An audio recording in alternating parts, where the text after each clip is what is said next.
Hello, it's Nikki and welcome to another event watch through.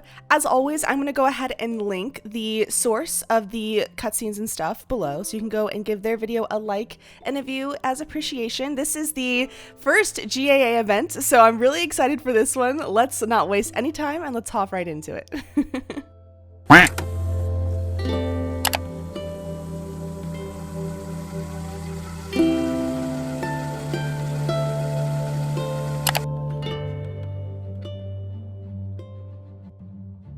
Gosh, it's so good to be back in the Knights of Favonius headquarters. Klee! She's so cute.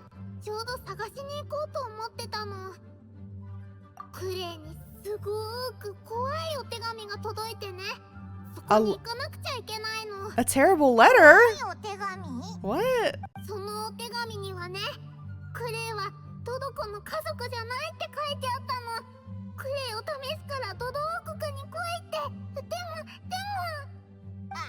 Her little stuffed animal?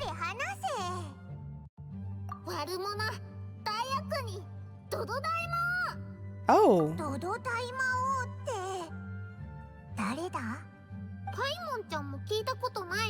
Yeah, I'm a little lost too.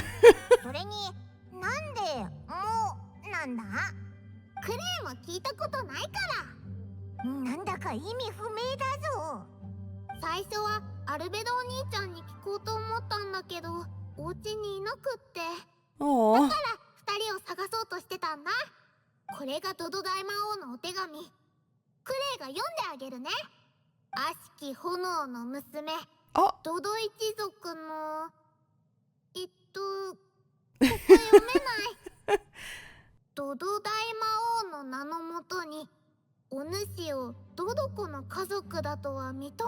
What the hell?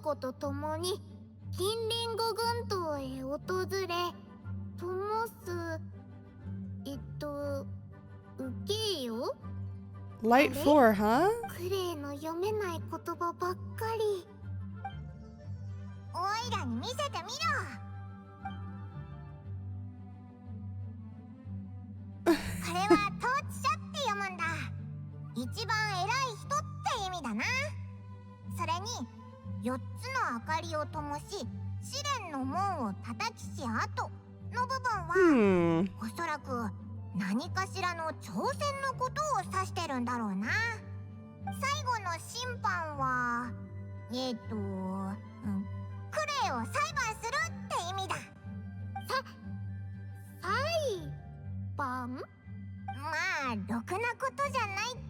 Who the hell wrote this to Klee? What? And it was inviting us to the islands?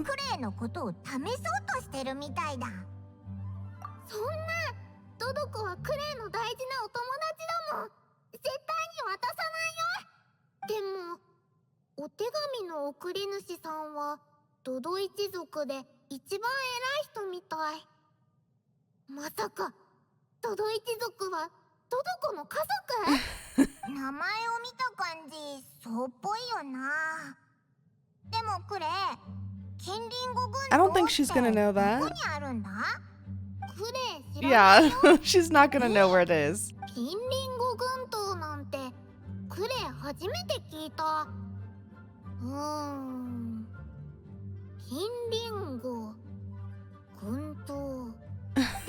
We need to get an adult.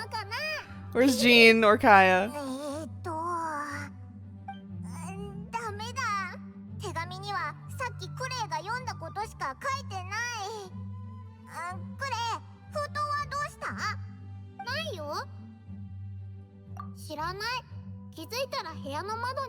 Windowsill. Okay. So it was either given to her by someone in the Knights of Favonius? I don't know who would prank Klee like that though. Like everybody adores Klee.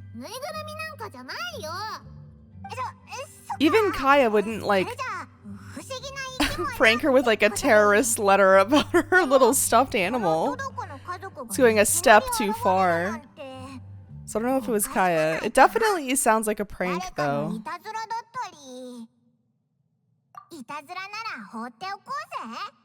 ダメダメ。クレイは負けないもん。絶対そこに行く。でも行くって言ってもそんな名前の島見たことも聞いたこともないぞ。そんな場所にどうやって。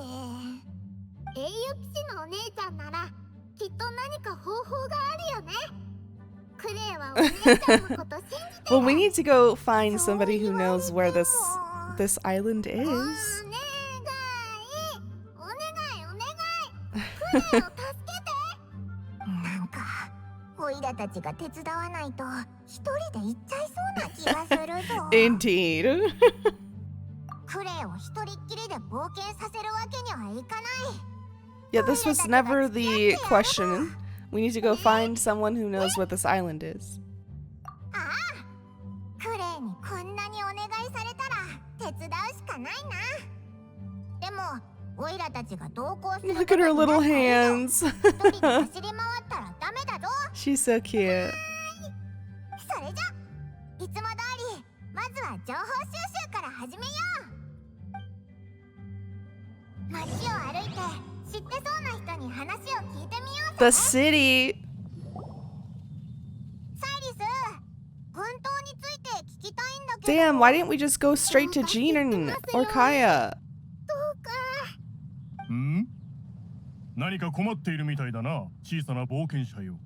I like this. This is the guy we went to first. 一応トラブルとも言えなくはないけど、実はオイラたち軍刀を探してるんだ。サイリスみたいな熟練の冒険者。 Aren't there maps in the Favonia's headquarters? はっはっは。未知の場所と冒険の知識を知りたければ、まさにこのサイリスがうってつけ。で、探したい軍刀とは？いっぱい小さな島があって海に近隣語軍刀って名前のところだ。近隣語軍刀。 Yeah. さすがだな。このサイリスでさえ聞いたことのない場所を言い出すとは。サイリスも知らないのか？ああ、残念ながらな。果てのないテイワット大陸をすべて歩き回れる No 者などいない。 person can walk its entire breadth. そう不安がるな友よ。 That's about to be Lumine though. By the end of this game, Lumine will have walked its entire breadth. I know that for a fact. まさか本当に存在しないんじゃない？まあまあそう言うなって。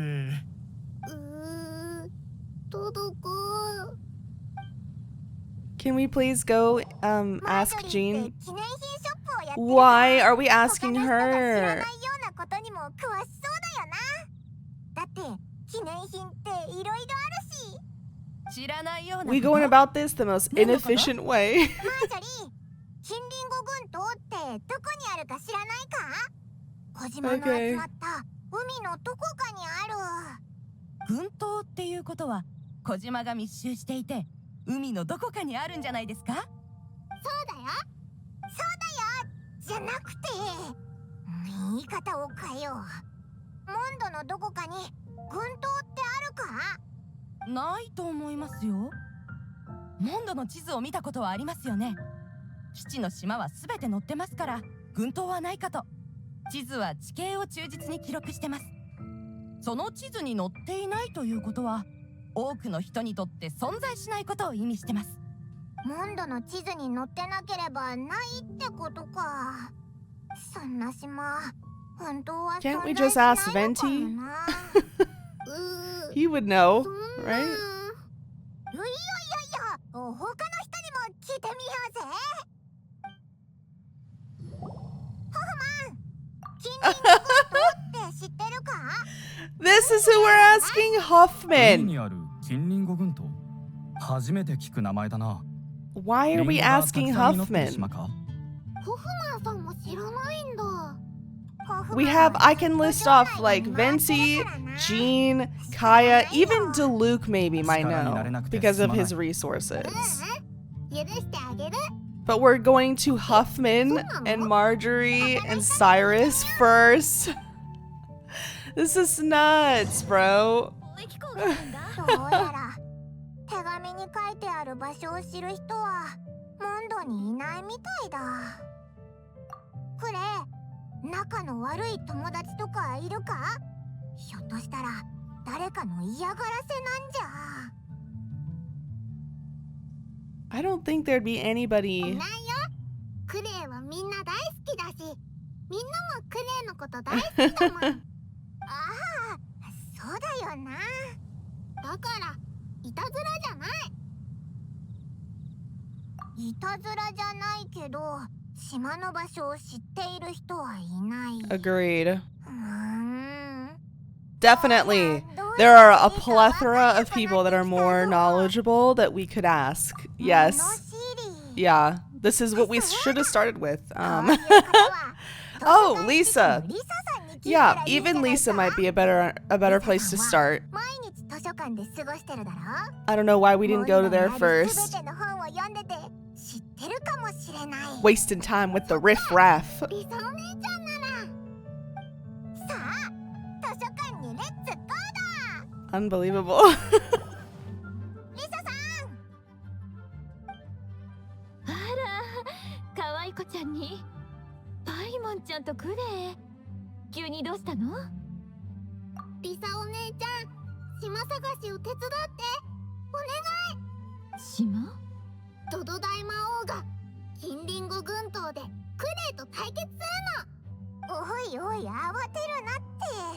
オイラが説明しよう。リサさん、実は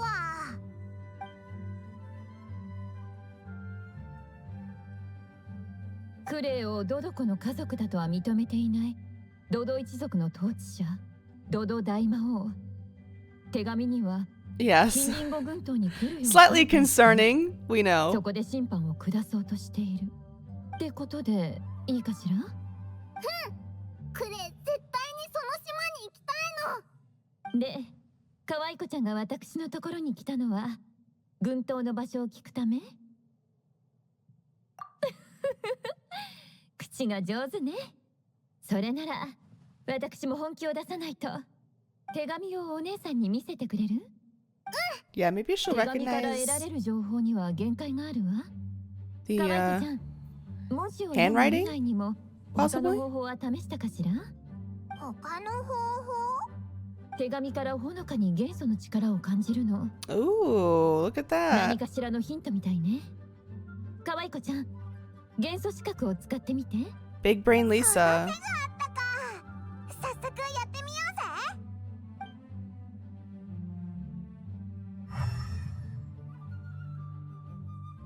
何かわかったか？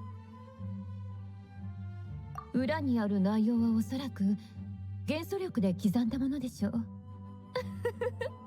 面白いわね。可愛い子ちゃん、ここにペンがあるから元素資格で見たものを書いてみてくれる？ Wait, does she not have elemental sight, or is she just having us do it? これで手 Ah, 紙の裏 okay. にあった That's 情 the 報も map. はっきり見えるわね。今書いたのが金リンゴ群島の全体像じゃないかしら。島がたくさんある。海に浮かんでて、どの大陸ともつながってない。もしかしていきなり湧いて出てきたとか？パイモンちゃん、もしかしたらビンゴかもしれないわよ。どういう意 What? 味？クレイわからないよ。私はこの図書館にある蔵書をすべて読んだわ。 Oh, そ okay. の中に似たような島について書かれた本を読んだ覚えがあるの。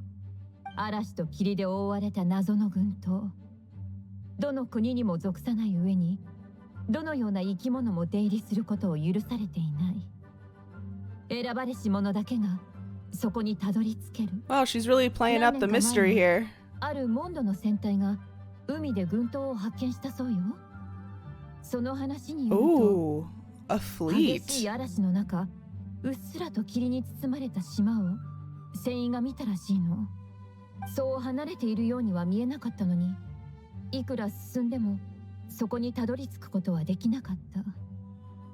船員はその奇妙な現象 Oh, kind of like the Bermuda Triangle, kind of like 自分は a 幻覚を見ている situation like that. That's cool. なんだその気味の悪い話。怖いぞ。残念ながらその本に島の位置は記されていなかったわ。もっと詳しく知りたいなら私より知識のある人のところ That に would 行った方がい probably いか be もね。 Venti. リサさん以上に詳しそうな人はいないと思うけど。私はただの図書館司書よ。歩き回るのは専門外だわ。クレ、とても怖い場所だとしてもその島に行きたい？行きたい。クレ、怖くないのか？怖いけど、トドコの家族になれない方がもっと怖い。ト Okay. ドコは大切な家族だもん。クレ、絶対にトド大魔王に負けないよ。だからクレ、お休みを取れ。お休みを取らないと近隣五群島に行ってドド大魔王に会えないから。お休み？クレイは騎士だよ。それに神団長が言ってた。遠出するときは先にお休みを取ってからにしろって。今からもう休みを取るのか？まだ島がどこにあるのかもわからないのに。でも可愛い子ちゃんの顔を見た感じ、心当たりがありそうよ。 Yeah. Let's ジンから ask 休みをもら Venti うのはそう簡単なことじゃないわよ。 about where they are. お姉さん、図書館でお茶しながらうまくいくことを祈っ We て。 gotta pass it by Jean to take Klee out for the day, I 神 guess. 団長、クレイ、 Oh. 遠出するからお休みを取りたいの。 There's Barbara. ねそれに旅人とパイモンまで。こんにちは。久しぶりだね。元気だった？バーバラがここにいるなんて珍しいな。 A sisterly moment. そんなことない。クレ、休みってどういうことだ？クレ、近隣五群島に行ってドド大魔王と対決するの。じゃないとトドコがさらわれちゃう。大魔王がトドコ？あのね、大魔王がクレイをトドコの家族とは認めないって手紙を送ってきて、クレイ、家族ってこと証明してみせる。栄誉騎士のお姉ちゃんもクレイを手伝ってくれるんだよね。旅人パイモン、これは一体何の話だ？ Well, I feel like they need more 近隣 context. 五群島なんて聞いたことがない。どこにあるんだ？私も初耳。クレイも聞いたことない。でもリサお姉ちゃんが言っ Yes, てた。 Venti probably knows.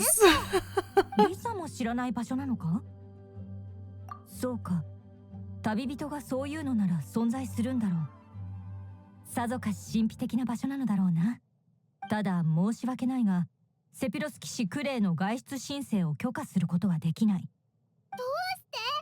クレイ行かなきゃダメなのに。たとえ群島がどこかに実在していても、安全確認ができていない以上、クレイ That's を危 a 険にさら very, すわけにはいかない。 very conscious and mature choice. トドコを連れて行かれちゃう。クレイ、トドコと離れたくない。クレそれに、どうやって群島まで行くつもりだ？安全な方法が見つかるまで許可は出せない。イ、トドコ。栄誉騎士？外に。島に行く方法ってあるの？ Thank you. Thank あい God. つなら知ってるかも。 We're finally, yes. やっぱりオイラたち通じ合ってるんだ We should have gone to him ベン first. ティ？不思議な銀融詩人なんだ。いつもは銀融野郎って呼んでるけど、クレイを助けてくれるかな。あいつはオイラたちの友達だからな。きっとクレイを助けてくれるさ。 Oh, Paimon's calling him our friend now, is she? 栄誉騎士のことは私たちみんな信用してるもの。それならこうしよっか。私が神団長を説得してみるよ。ただ真面目だから少し時間がかかるとは思うけど。クレイ、私を信じてくれる？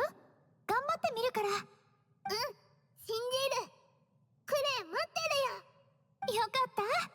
じゃあ明日の午後に大聖堂前の広場で待ち合わせしよう。絶対に説得していい知らせを持ってくるから。頼もしいな。頑張れバーバラ。 We still haven't consulted with Venti? What are we doing? I'm sorry, y'all. This is like frustrating me now. みんな Why didn't we just take the most efficient course of action? 姉ちゃんにパイモンちゃん。いや、話すと長くなるんだが、バーバラとリサの話を聞いて分かったんだ。私の意思とは関係なしにクレイは必ずそこに行くだろうと。クレイの性格なら私たちもよく知ってるからね。この子を引き止めていつの間にかいなくなってるより許可してあげた方がいいと思ったの。セピロス騎士クレイ、外出を許可する。でも条件があるの。その代わり私も君たちの旅に同行する。 Oh shit. Okay. 騎士団の執務はガイアに一任してきた。 Okay, Kaeya will hold down the 最近はいろいろ fort. と忙しく席を離れている場合ではないが、クレイがどうも心配でな。だから私の同行を許可してほしい。 I expected that, honestly. ジン団長が一緒なら心強いしな。おねん、ジン Aww. 団長に私も一緒の方がいいって言われたの。 You can call her big sister. もし怪我人が出たら私の助けが必要になるでしょ。今回はバーバラの世話になりっぱなしだな。バーバラお姉ちゃんとジン団長ありがとう。クレイちゃんと言うこと聞くね。クレイ、いつもそう言うが今回は特に気をつけるんだぞ。そうだ、君たちと一緒に旅をすると聞いてリサがこの袋をくれた。開けると新たな道を見つけられると言っていたが。新たな道？ Wait, ク what? レイを面倒ごとから遠ざける方法とかか？リサは島に着くまで袋を開けてはならないと言っていた。 Ah, okay. 何かしらの危機を脱するための道具なのだろう。さすがリサさん、いろいろと考えてくれてるんだね。それじゃあ次は詩人さんを探せばいいのかな。さっき周りの人に聞いたんだけど、詩人さん今日は広場にいないみたい。風たちの地に行ったみたいだよ。よし、早速 Okay, now we're going to get Venti's ass. Alright. 探そうぜ。いたぞ、銀融野郎。そんな大勢で押し寄せてどうしたんだい？これが軍刀の地図だ。なるほどね。よかったね。もちろん僕なら知ってるよ。Yeah. 知ってるんだ。今は近隣五群島って名前なのか。昔は向かい群島だ Oh, った the の。 Har Islands? そこは普通の人間じゃたどり着けない特別な海域にあるんだ。1年を通してずっと嵐と霧に包まれていて、島に上陸するどころか近づくことすら難しい。というか、そもそもなぜそこへ行こうとするんだい？大魔王に会いに行くんだよ。大魔王がクレイをトドコの家族だって認めてくれないから、その試練を受けに行くの。君は大魔王が怖くないのかい？ His voice is so gentle when he talks to her. That's so クレイ cute. 負けないよ。銀融野郎のお兄ちゃん、クレイを助けて。銀融野郎のお兄ちゃんか。いいね。その名前気に入ったよ。そのせいか？ Yeah, it 大 is. 丈夫。君がそう願うのならば、銀融野郎のお兄ちゃんがその願いに応えよう。本当にいいのか？もちろんだよ。だって子供の願いはこの世界で一番純粋で自由なものだろ Aww. Wait, how are we getting there though? 綺麗なライアーの音色。風がざわめきだした。Oh. う。ちょっと待っててね。すぐに来るから。 No way he called. これは Oh my god! これは僕たちだけの秘密。誰にも教えちゃダメだよ。シフビュド？親愛なる My 主人 dear poet. 君の協力に感謝する。なーに、お気になさらずに。みんな驚いたみたい Jean's like, だね oh shit. Our Archon just called his dragon for us to ride. Oh my god. No way Venti uses the dragon like a school bus to take everybody on the school trip. Stop. Oh my god. Oh my gosh. That's so cute. ここまでだ。 Oh. この先は我も同行が難しい。く Oh. れぐれも気を抜くな。 What? What was that warning? Troublesome. Okay, at least he dropped us off like on like land, right? Okay, an island. A very small spit of land. さすがだな。竜に乗せてくれるなんて。まあ、危うく風に吹き飛ばされるところだったけど。私、初めて竜に乗った。今もドキドキが止まらない。はあ、みんな無事か。平気？おねえ、ジン団長、あの銀融詩人、一体何者なの？そうだな。高い演奏技術を持った Dang, she didn't say anything. ライアーであらゆる生物を召喚できる。 Barbara would probably like pass out 適当なこと言うんだな。 if she found out Venti was the Archon she worships. I'm dead. 帰ったらちゃんとお礼を言わなくちゃ。しかしこの群島、霧が濃いせいで視界が悪いな。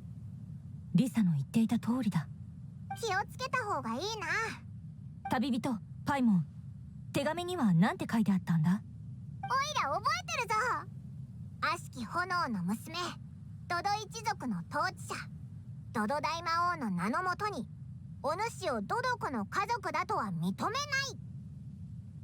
ドドコと共に近隣語群島へと訪れ、4つの明かりを灯し、 Light the 4試練の門を beacons. 叩き And we し gotta あと do a trial or 審 something? 判を受けよ。4つの明かりを灯しってことは、光るものを4つ探せばいいのかな。そういえば、オイラたちがいるところ、なんだか周りより霧が薄くないか？ Dang. 確かによく見るとそうだな。まさかそこにある装置と何か関係が？この装置、なんか見覚えがないか？あ、そうだ！オイラたちが使ってるポケットワープポイントにそっくりだ。ポケットワープポイントを作るには発光髄が必要だったな。そしてこの発光髄には暗闇を払う作用があるらしいんだ。この装置も霧を払ってるから似たようなもんなんじゃないか？ I guess this kind of confirms that like waypoints are like an actual physical thing that are acknowledged by the world and the characters and like the NPCs in it. すでに一つ Because sometimes fast travel points aren't like it's part of the game mechanics. It's not like a part of the world, but apparently these are like canon in the world and that are usable by people, right? 早く追いかけよう。この下に何かあるみたい。もっと近くで確かめよう。これは船？私たちのために用意されたように見えるな。 Oh, was this like maybe this is when this is how boats were introduced? どうやらそうするしかないみたいだ。 I'm pretty sure I remember being こ told の that 先何があるかわからない。 boats were introduced in this event before 気を抜かず Inazuma. 慎重に行こう。霧が晴れてる。That こ song! こってこんなに綺麗な景色だったんだな。 What a pretty song! 4つの明かりはすべて灯した。これから何が起きるのだろうか。いい天気。気を抜いたらダメだってわかってるけど、ついつい夏の太陽を満喫したくなっちゃうね。くれ、お魚をドカーンしたい。くれ。 Catch こ or こは bomb? モドロじゃない。警戒を怠るな。わかった。パイモンちゃん、ドド大魔王を見つけたら一緒に説得してね。そしたらお魚を返しに行こう。いいぞ、約束だな。ドド大魔王、一体何者なんだ？ Yeah, I don't know who this 私 is. もこの地は初めてだからな。それにクレイには申し訳ないが、私がなすべきことは大魔王の説得ではなく、君たちの安全を守ることだ。Understood. 突然の Understood. 手紙に常人ではたどり着けないような軍刀、偶然にしてはよくできすぎている。このような招待状が子供に届くはずがない。確かに怪しいよね。私もしっかりしないと。みんな、この辺りを探索してみようぜ。パイモンの言う通りだ。晴れているうちに辺りをもう一度確認してみよう。見たことも聞いたこともない島だったけど、あなたがそばにいると不 Aw. 思議と安心できるな。そうだ、せっかくだし泳いでみない？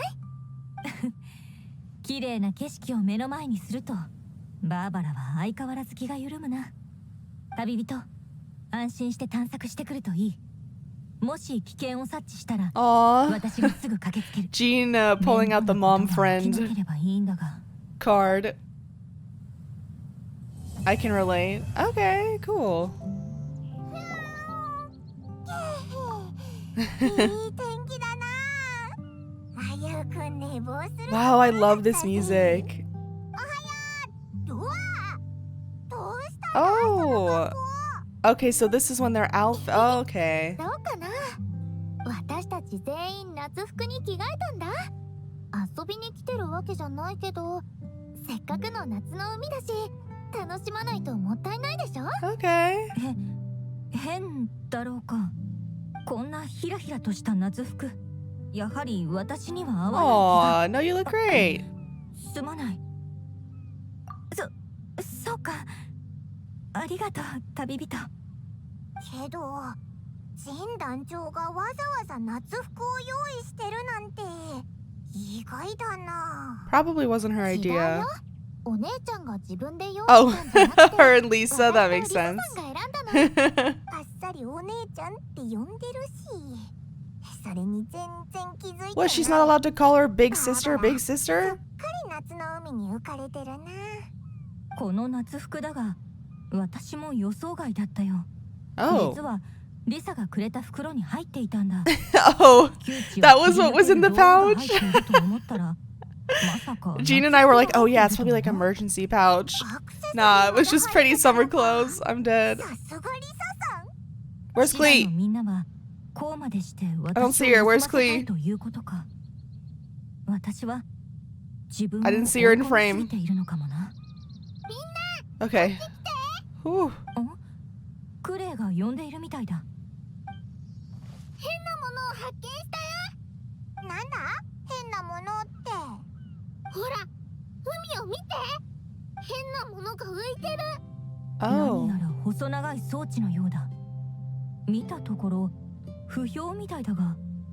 昨日海を渡った時はあんな装置なかったよね。 God, I love this music. 仕業だよ。一夜にして現れた変な装置。怪しいな。 Like, it's nostalgic. It's got like a nostalgic feel to it, you know?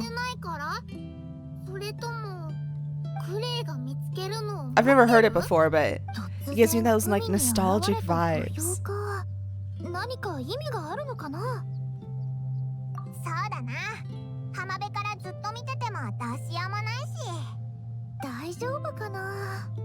ああ、確認した方がいいだろう。海で何が待ち構えているかは謎だ。念のため戦闘の準備をしておいてくれ。準備が整ったら私のところに。船で近づこう。褒めすぎだ。やるべきことを Who やっている cares what she's wearing? では準備ができたら声をかけてくれ。持っていくのはボンボン爆弾とドドコ、そしてクレイ。海のあれは絶対ドド大魔王が置いたんだよ。悪者だからね。でもクレイは勇勇敢に立ち向かうよ。ドドコのために頑張る。栄誉騎士のお姉ちゃん、いつもクレイを助けてくれてありがと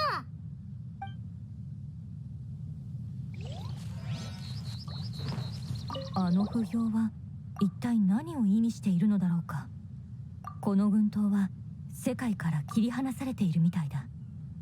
まるで自然が作り出した秘境だ A な。 secret ここま domain. で来れたのは手紙のヒントとウェンティがトワリンを呼んで助けてくれたからだ。 Well, Venti didn't seem too こ concerned. とがうまく運びすぎていて、 He was just like, you guys really want to go? Alright, I'll take you. 私がここにいるのはみんなを守るため。 As long as Venti didn't stop us from going, or at least didn't give us like a real reason to be like genuinely concerned, I think we're gonna be fine. Maybe I trust Venti too much, but 私にできることは he did kind of bring us over 私も気になってた in on his dragon minivan 綺麗だよね。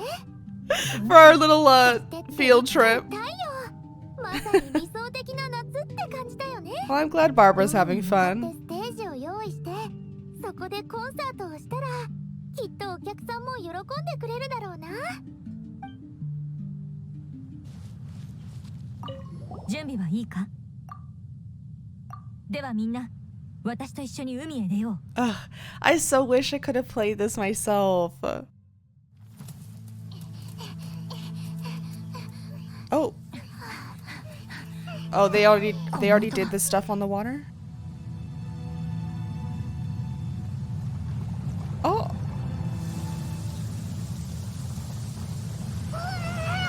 Someone grab onto the child. Oh my god.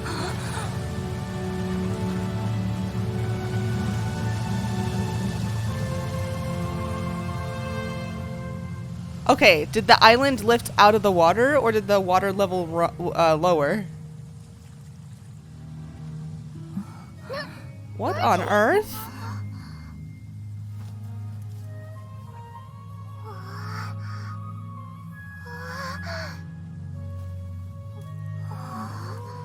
What?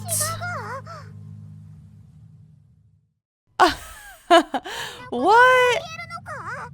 この海域、 Did the water level just lower? 陸地全体が浮上した。 Or oh, they rose out of the water. クレイが捕まえ What? たんべ Okay, hold on a ー。 minute. このやつ元気だな。 Someone's gotta put a leash on こ this こ child. 一帯が揺れ始める前 We に gotta 何やら Ugh. 装置が起動するような音が聞こえた。この海の machinery. 下に巨大な装置があるのかもしれない。おそらくこの島 That 々 must be an はその装 insane 置 amount of により mechanical framework 装置を起動した to ことによ raise って an entire 持ち上げられたんだろう。ま archipelago. るで奇跡みたい。もしかして風神バルバドス様の Machinery isn't それは違 Venti's うんじゃない thing. か。他の誰かが意図的に仕掛けたんだと思うぞ。どう考えても妙だ。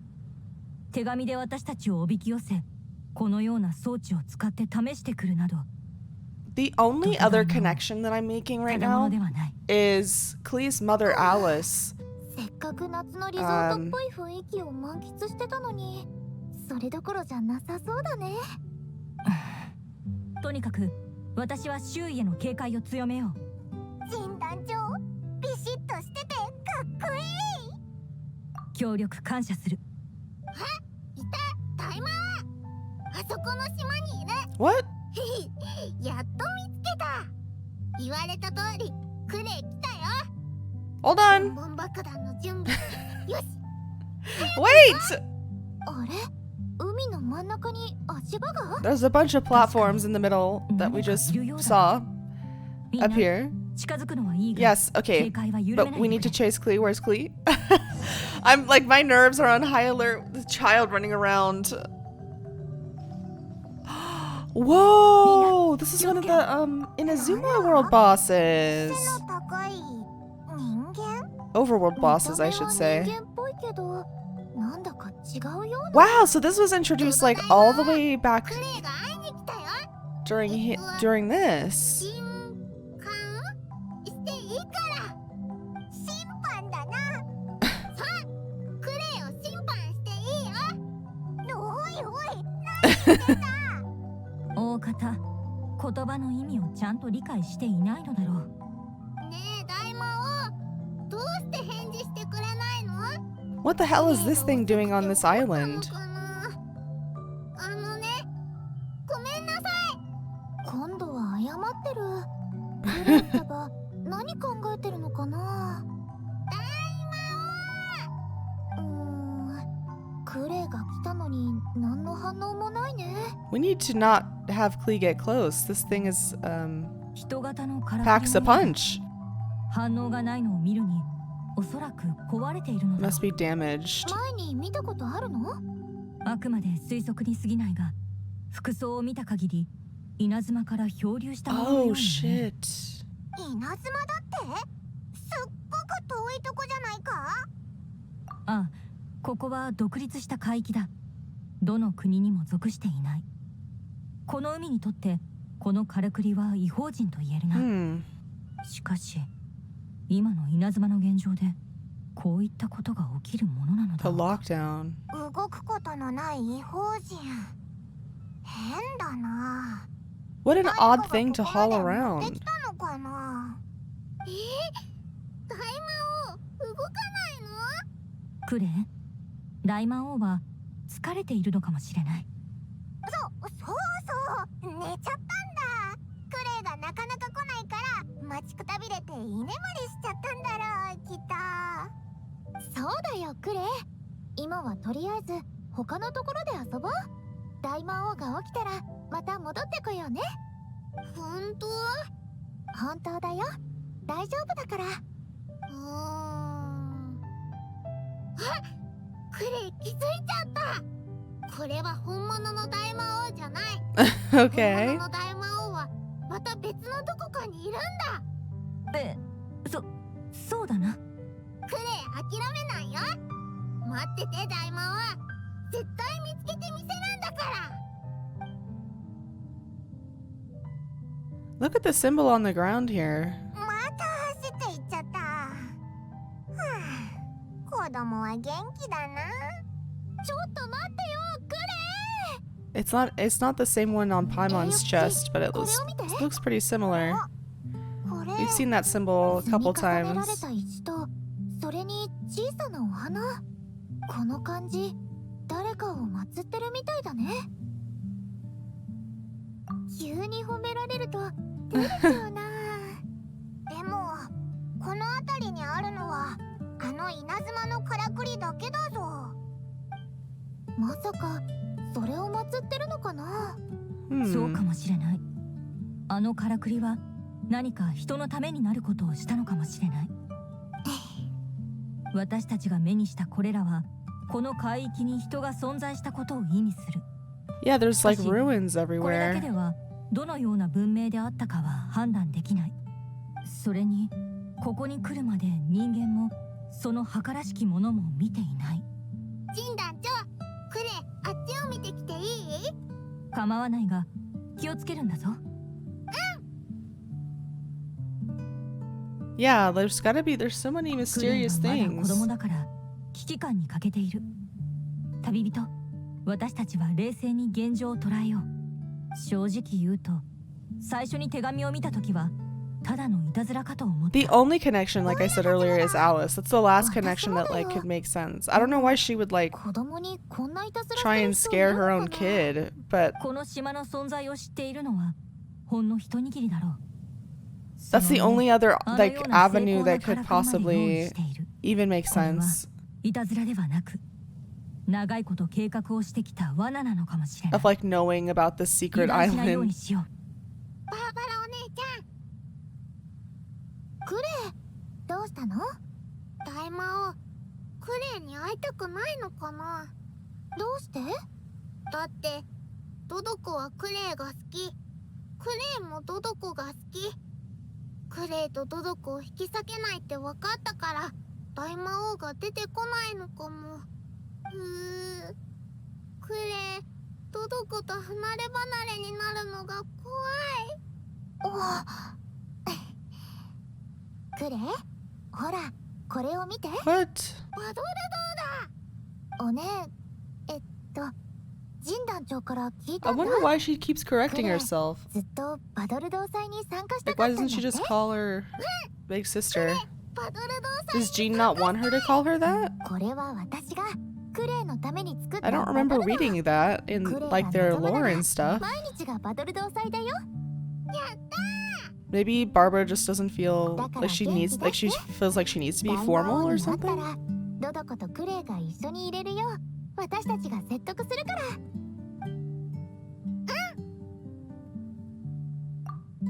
わかった。任せろ。きっと見つけてみせるからな。どこをどう Dodo したらい jerk. いかはわからないけど。とにかく見つかるさ。 Okay, that's maybe going a little far. この辺りをしっかり探索してみようぜ。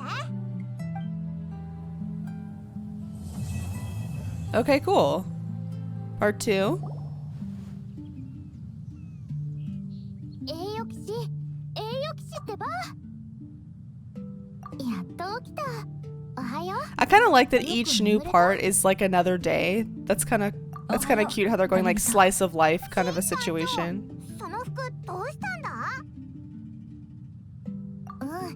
おね、いや、ジン団長がね、状況が Dang, she corrected herself みん again. なを守ることを最優先にしようって。だからバカンス気分は一旦やめにして元の格好に着替えたんだ。雰囲気が変わったな。仕事モードに入ったみたいだ。さすがセピロス騎士団の代理団長。お世辞はよしてくれ。君だって十分優れた人物だ。だから私も君を深く信頼している。その休んでたところ邪魔しちゃってごめんね。さっき隣の島から煙が上がってるのを見て、 Oh. みんなで確かめに行こうってなったの。きっとドド大魔王だ。どうしよう。なんだかオイラまでドド大魔王がいるんじゃないかって気がしてきた。私もその大魔王が一体何者なのか Let's 知りたい。 investigate. 隣の島を調査してみよう。 In bold blue letters. あそこに人影が。 Two figures, okay. お It could have been. Oh my god! Okay, it's fine. They're together! No fucking way. We get to watch that! 大人の人だ。よう、こんなところで会うとは奇遇だな。 Wait, y'all came here together? ディルク Wait! どうしてここに？ Hold on. 大魔王じゃない。大魔王、やはりか。どうやらお前たちもその大魔王に呼び Wait, 出されたみたいだ how are y'all here? 実は俺たちもなんだ。もってことは。まあ大魔王のことなんかひとまず置いておこう。今の俺はこの夏の太陽を満喫したい気分なんだ。A と tan. ディルクの方は船で来たのか？でも I feel like Diluc's got that white boy blood, so he'd probably burn before he'd tan. 俺たちは運よく霧が晴れた後に着いたんだ。 Especially if Bro's not using any 最初からバカンス日和の sunscreen. いい天気だったぜ。だが知っての通り、ただの船じゃここには来られない。だからお前たち Y'all と took 同 the じ方法を dragon 使 too? わせてもらった No fucking way. Wait, did the Ragbros just corner Venti? Like 今から threaten him 驚くことじゃない。 to use the 巨 dragon? 竜が飛んだんだ。あれほど目立つ存在。 I can't. とっくにモンド中に知れ渡ってるぞ。Okay.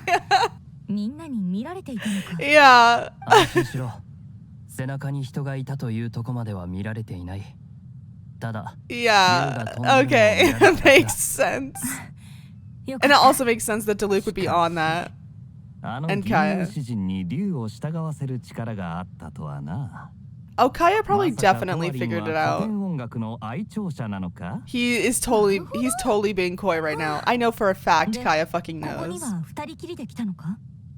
おやおや、代理団長も冗談がうまい。 Yes, you 俺がわざわ do. ざ Shut 旦那さんと up. 二人きりで来るように見えるか？ Oh. 俺たちの他にもあと二人いたんだが、いろいろとあってな。 Oh. 途 they 中 came で with- はぐれちまったんだ。 Wait, whe'd they いろ go? いろ。チームワークに欠けてたというか、個性が強すぎたというか。Wait, who is he talking about? 旅人は相変わらず鋭いな。その通りだ。その二人って誰なんだ？アルベドとレザーだ。What? I was not expecting Razor. Albedo maybe because it's got to do with お前たち Klee. やっぱりバカ Razor. 待った。ガイアがここにいるということは、 Oh boy. セピロス騎士 Lisa 団は probably. 今誰が管理しているんだ？それはもちろん、偉 Yeah. 大な図書館司書リサ様だよ。安心しろ。ある意味リサは俺らより手厳しい。モンド上で悪いことをするやつに同情しちまうくらいにな。よかった。リサがいてくれたか。それで、アルベドとレザーはどこへ行ったんだ？それにさっき見た湯気は何だったんだろう。 Maybe a fire? それにはまず、俺たちが置き去りにされた理由から話す必要がある。俺たちが竜に乗ってこの群島の上空に着いたとき、レザーが何かに Just free fell off the dragon? 急に竜が Razor! レザーが心配で俺たちもすぐ飛び降りたんだが、風の翼で着地したこの島には誰もいな Oh, か they った。 jumped after him? 俺の経験上、その場で戻ってくるのを待つべきだと思ったんだが、レザーが俺たちを探しに戻るはずがないと。 Wait, how did Albedo fucking... How did he fuck off? Where did he... How did he... っていたら、いつの間にかアルベドまで消えちまってたってわけさ。Like he just left the Rag Bros. He just pieced out. He was like, okay, 先に進 bye. んだんだろ？なんで逆にお前らはここに囚われてるんだ？さあな。ディルックの旦那と一緒にひどい目に遭う運命 No, なんじゃない don't か。 say that. どうだか。アルベドは錬金術による創造が得意だ。あの綺麗な人造花をうま Oh, く he's 使 the- うことで他の島に行くことができたんだろう。 Okay. 俺も本来なら Not the bombastic side eye. ことで僕はあの高い山のある島に着地しようとした。だが君があまりにも言い張るから落下地点を変えたんだ。やれやれ。俺が元素力を振り絞って海面を凍結させてもお前に溶かされちまう。氷と炎の中ってやつ。 Wait, so he melted. お前の神の目が岩元素だったら Wait, so Diluc melted the ice だ that... ただろうに。じゃあ I'm so dead. Wait, so it wasn't on purpose? I'm assuming Diluc wasn't doing it on purpose. 悪いんだか。 No, they don't. 賑やかに They な don't ったっ hate て each other's ことで guts. They're いい just のかな？ arguing. そうだな。 It's the kind of petty arguing that like siblings have, like 100%. 仲間が多いに越したことはないだろう。二人とも同行してくれるか？ Definitely join our travels. 喜んで。 Oh my gosh, the Rag Bros are with アルベドと us. レザーを探すことだな。あの二人どっちに向かったかわかるか？レザーは今のところ不明だが、アルベドならあっちに行ったようだ。そうと決まれば、オイラたちも出発しようぜ。 Oh my gosh, this event just got like 1,000 times better. I'm so sorry. The Rag Bros are here. どこから探せばいいんだ？ This is like a little family vacation. This is so cute. Oh, the Rag Bros pulling up the rear. That's so cute. Oh. I do not. I know for a fact. Not Albedo. 旅人とパイモン？ Diluc is sweltering in that coat on this island. That black coat. くれ。それにみんな。 All right, where'd you? 僕が How 予想 did し you? た時 Where? 間通り、ここに来てくれたようだね。俺たちを隣の島に置き去りにしてくれたこと礼を言うぜ。どういたしまして。話し合いが好きな Oh, のだったから。 Albedo trying to get them to reconcile. I'm here ア for ルベドは it. どうしてここに？手紙をもらったんだ。ここに来る途中、全員で情報共有し合ったんだが、俺を含め、この島に来た4人とも謎の手紙を Wait, 受 they け got 取ってる letters んだ。 too? 署名はドド大魔王。お Oh. 前の口から言うと違和感しかない。手紙の内容はそれぞれ違ったが、共通して Oh my god, I love watching the Ragbros interact. This is like giving me so much life. It's adding years to my lifespan. 妹のクレイは預かった。会いたければ近隣語軍島に Oh 来い。 shit. Yeah, that would definitely mobilize anybody who cared about 明らか Klee. に僕を脅迫している。俺のは大した内容じゃなかったぜ。ナンパした海賊船が無人島にある。 Oh. 数えきれないほどの財宝と世にも珍しい。 You're lying. That's not what yours said, did it? どうやら祖父から遺伝したこの Shut the fuck up. みたいだな。Shut the fuck up. 立てたら見ってる。ミルクの旦那は？無人島にアビス教団の拠点あり、急を要する。 Okay. Yeah, that makes sense. That's all that would have taken for Diluc. 一人一人に合った内容の手紙を送るなんて。そもそも大魔王がみんなを呼んだ理由 What は did Kaeya's letter actually say? I know for a fact he wasn't talking about the pirate ship. 不審な点が多すぎる。僕は最初からこの手紙のことなど信じていない。そう。俺たちみたいな現実主義の大人はただ事実確認のためだけに来たんだよ。 Makes sense. そうだ。レザーも手紙をもらったんだ Yeah, よ where the hell is Razor? ただ字が読めないから通りがかりの猫耳おじさんに読んでもらったらしい Oh, ぜ。 the hunters. 通りがかりの猫耳おじさん。その人ならおいらも知ってるぞ。ドラフだな。レザーの手紙も簡単なものだった。赤い熱い女の子が Oh, the 島 red に行 Bernie った girl. 友達の助けが必要。 She needs 手紙が help. 他の人にも届いたと聞いて、すぐに怪しいと思った。 Probably scared the shit out of poor Razor. これにはきっと何か裏があるんだろう。ここに来たのはその企みを潰すためだ。そんなことない。大魔王はいるよ。ドド大魔王は実在する大魔王なんだよ。ああ。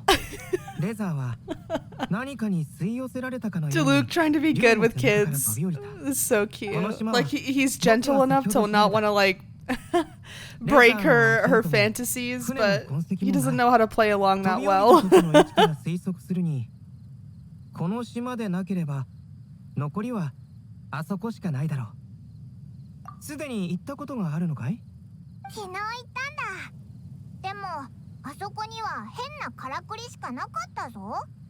ジン団長が言うには稲妻から来たものらしいけど。もしかしてレザーの目的はそれか？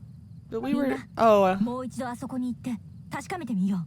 I guess we were there before, but they came later. Okay. 見ろよ、あそこ。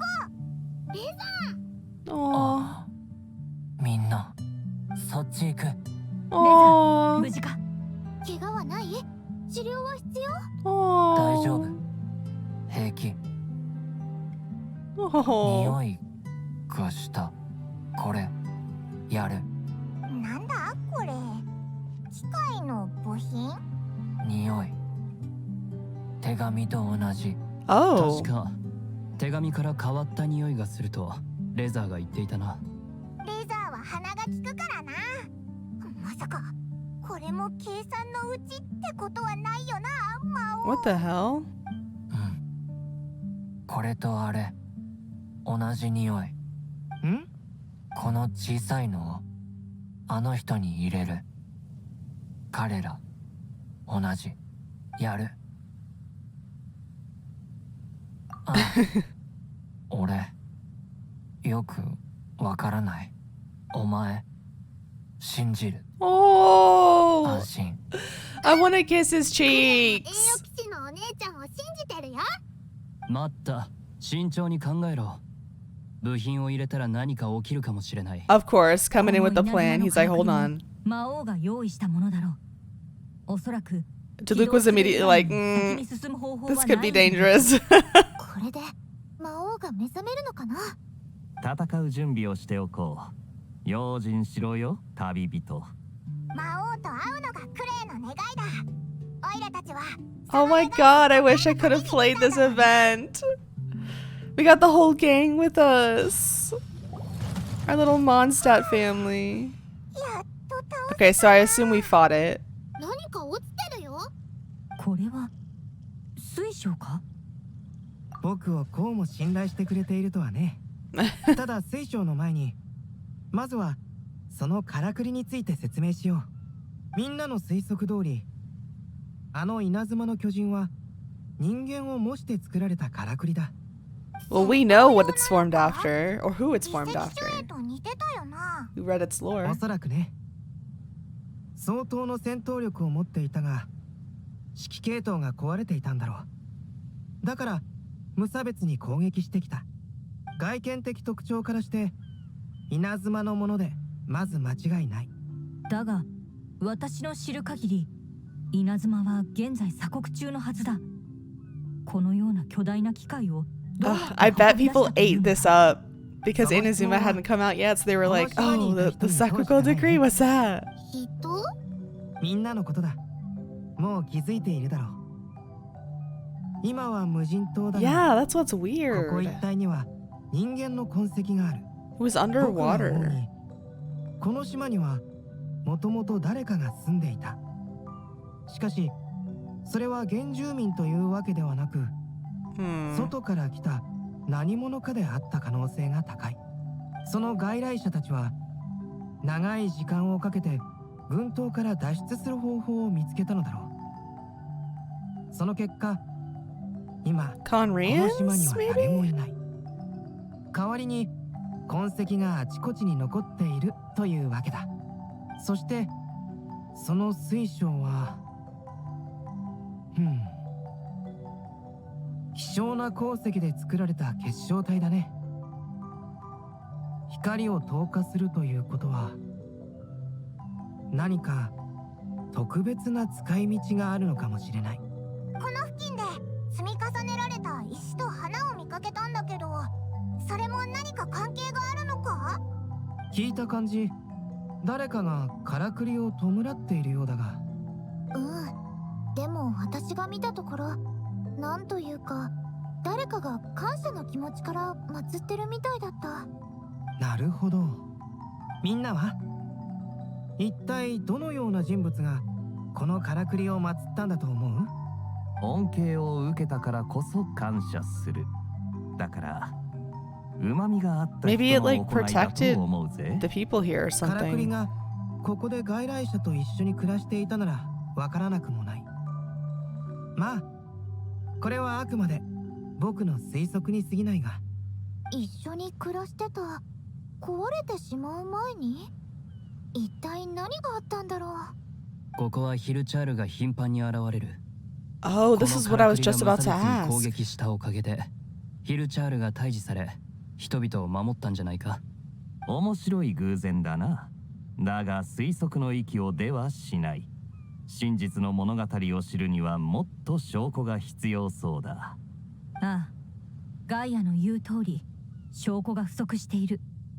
後ほど辺りを探索することにしよう。 Wait, how the fuck are there hilichurls on these islands if 目 they の were 前の問題を underwater? 片付けるのが先決だ。またお手紙だ。きっとトド大魔王からだよ。手紙？早く読んでみてくれ。神秘の魔王、神秘の魔王。南西の島で一人眠る。悪しき子が我を待たせ、夜が訪れ、星が昇る。欲深き精霊、欲深き精霊。月がぐるりと回る。三色の鍵を持つのは恐ろしい魚。秘密はそこに。ここまでおいで。新しいヒントだろうか。 Is this the trial? 何を意味してるんだろう。さっきの水晶と関係があるのかな。それに南西の島っていうのはどれのことを指してるんだろう The な。 southwesterly 立ったま one? ま考えるより足で調査した方がいいだろでも The Ragros were like, let's go, come on. 気になるところなんて。あるよ。あっちに変な島があるんだ。上に大きくて丸いものがあるの。クレン、また一人で勝手に歩き回ったのか？ They all put their hands on their ごめん hips. なさい。How did she sneak off with like literally like 5 adults watching her? ここが開けた場所だとしても一人で行 Or 動するのは危 6. 険だ。クレ、次どこかに行きたいときは私たちを呼ぶんだぞ。いいの？でもジン団長は忙しいでしょ？構わない。わかった。相変わらず真面目だな。ジン団長、クレ Same Diluc. Sometimes I look at kids and I'm like, how the hell? ガイア。悪い悪い。つい代理団長をからかってしまった。Oh my god, I love さ this. て旅人、あっちの方を探索してみようぜ。 I love that they're all interacting. And the rag bros too. これってシールドか？でも硬くはないな。一種のエネルギーの層だ。むやみに触ると吹き飛ばされるかもしれないぞ。Aw, the boy is looking after everybody. 大きなシールド Okay, って Klee, ことはstep back. この中に誰かいるんでしょ。おーい、クレイだよ。ドド大魔出てきて。 Come out and face her. 返事がない。この中にはいないのかな。きっといるよ。シールドが大きいのが原因。ドド大魔王が悪い。どんな理屈だよ。でもクレイが言ってることは間違ってないんじゃないかな。こんな巨大なエネルギーの層だもん。何か秘密があると思う。合理的な推理だ。僕もそう思う。エネルギーの層である以上、どこかにエネルギー源があるだろう。その供給を断てばシールドもなくなるはずだ。まずはこの周辺に怪しいものがないか探してみよう。クレイ、出発。こらクレ、走らない。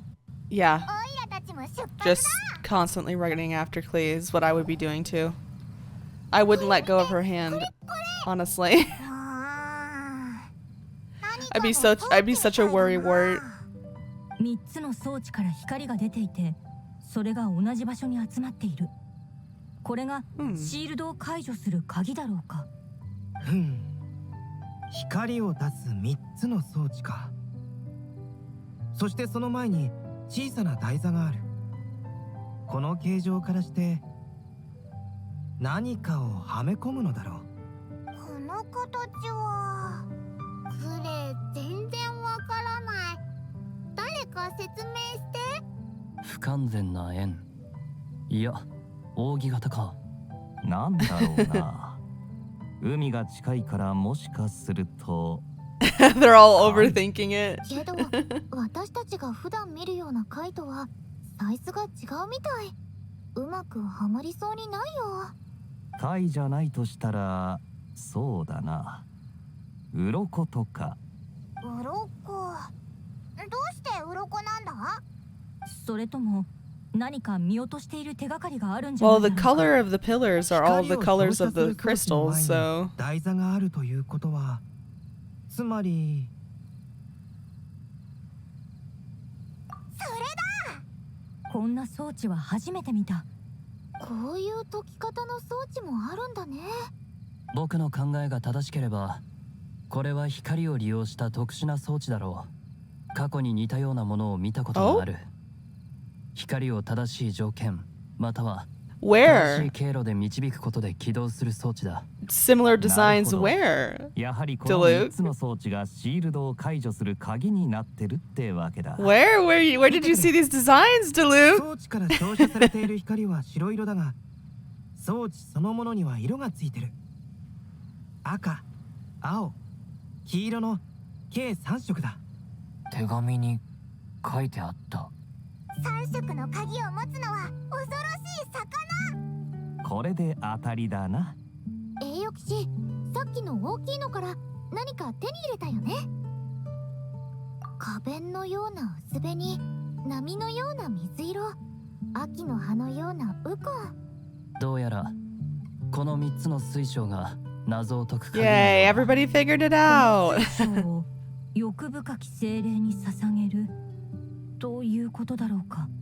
旅人、水晶を海の近くに置いてみたらどうだ。欲深き精霊とは海を泳ぐ魚のことを指している可能性が高い。水晶に引き寄せられた魚から鱗を手に入れるのではないだろうか。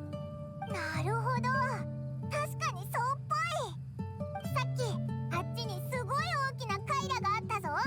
お魚もたくさん泳いでた。水晶を置くならそこがいいと思うぞ。浅瀬だったし、万が一失敗しても水晶を回収できるはずだ。失敗しないよ、そんなこと言わないで。悪い悪い、そうだよな、きっと成功する。じゃあそこまでオイラが案内してやるから行こうぜ。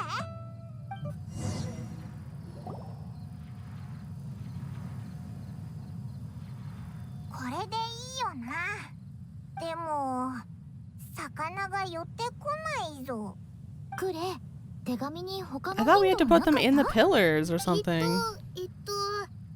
なんだっけ。欲深き精霊、欲深き精霊、月がぐるりと回る。ひょっとして夜にしか現れない魚？一晩待つってことか。魚取って。What a grump. I love him. クレイも今からお魚ドカーンしてくる。ああ、待てクレ。チン団長も行く？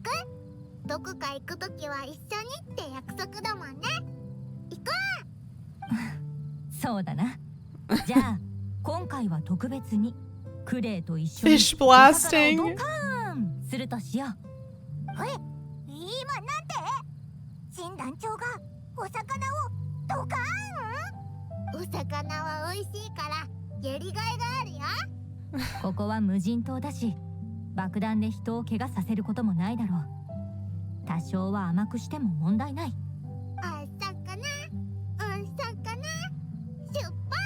I just know if Klee ever saw Diluc's Firebird, she would immediately attempt to enlist him in helping her bomb fish.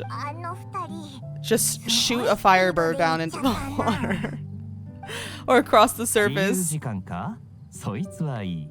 Not him clapping!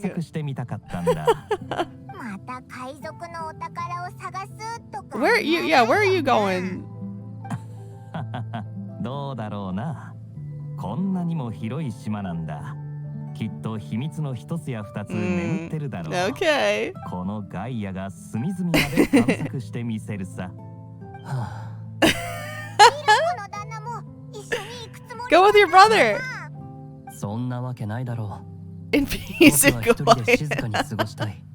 でも何もせず暇を持て余すような性格じゃないよな。君たちも自由に過ごしたらどうだ。Diluc. 僕は先に失礼する。Let me come with you. まるで子供みたいだな。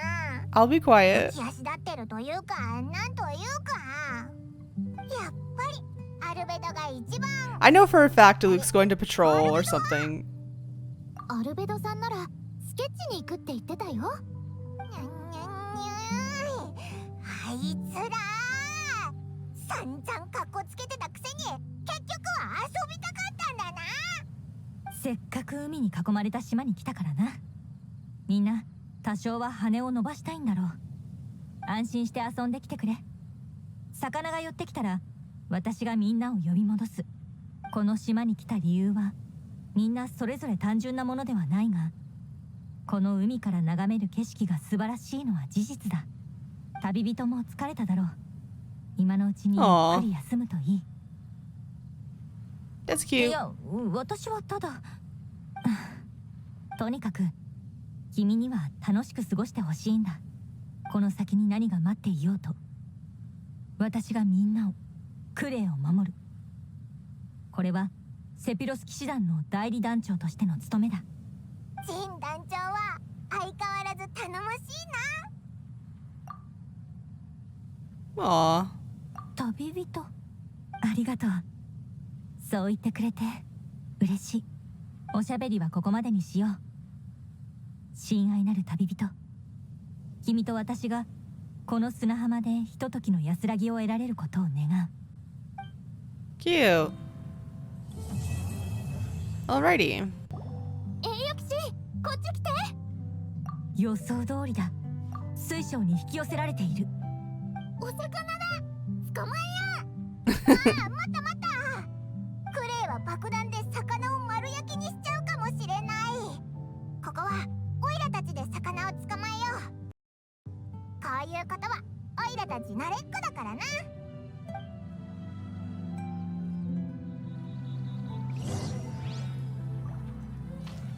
I love how exasperated これで鱗を全部 Diluc 手に入れたな。 and Kaeya are with each other. Like, it's such a sibling thing, and it's such like familiar exasperation. Like, I know everyone with a sibling has felt that way. And I love the dynamics so much. All right, there we go. クレイ、手が届かない。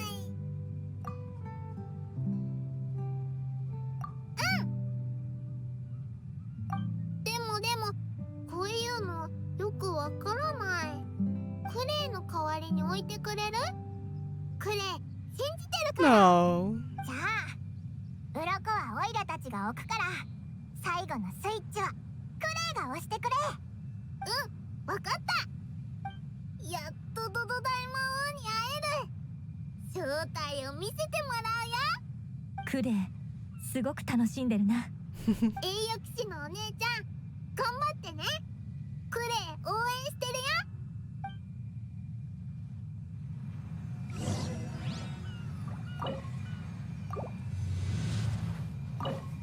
Oh my gosh, it's so good to see the gang all here. Oh my gosh. It's so cute. クレイ、すごい。じゃあ次はクレイの番だね。ああ、スイッチはクレイに任せたぞ。やったー。うん、わかった。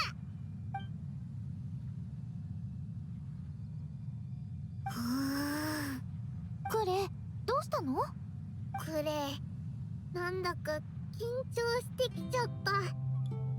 もし本当にドド大魔王がこの先にいたらどうしよう。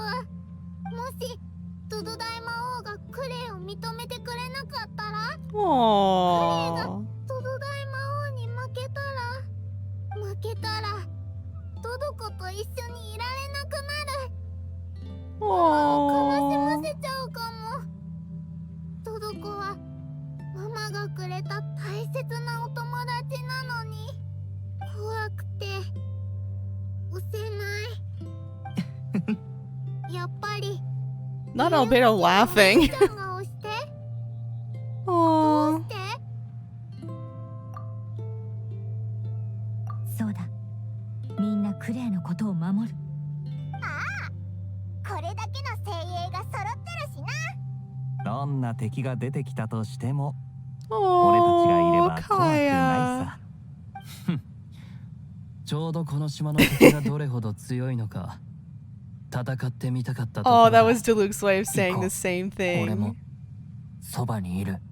みんなそんなこと言って、ドド大魔王はただ話をしたいだけかもしれないよ。 Well, his letter didn't make it sound like that. 今はもうクレイのこと But I appreciate the positivity, Barbara. 僕もそう思う。クレイはここまで頑張っ Aww. た。大したものだよ。 You're my favoriteest friend. わかった。じゃあクレイ押すね。スイッチポチッ。Oh. What?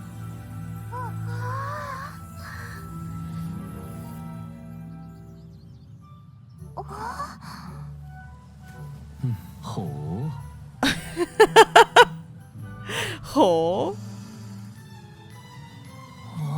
Wait, so it's like a little summer camp? Albedo knew the whole time. I know he did. I know he did, somehow. He's not been concerned this whole time. これは一体何が？島全体がエネルギーの層に A massive gift ま box. るで巨大な箱の It's 中 a little island retreat. みたい。あそこに何かあるようだ。見に行かなくていいのか? Oh yes, there's something over there.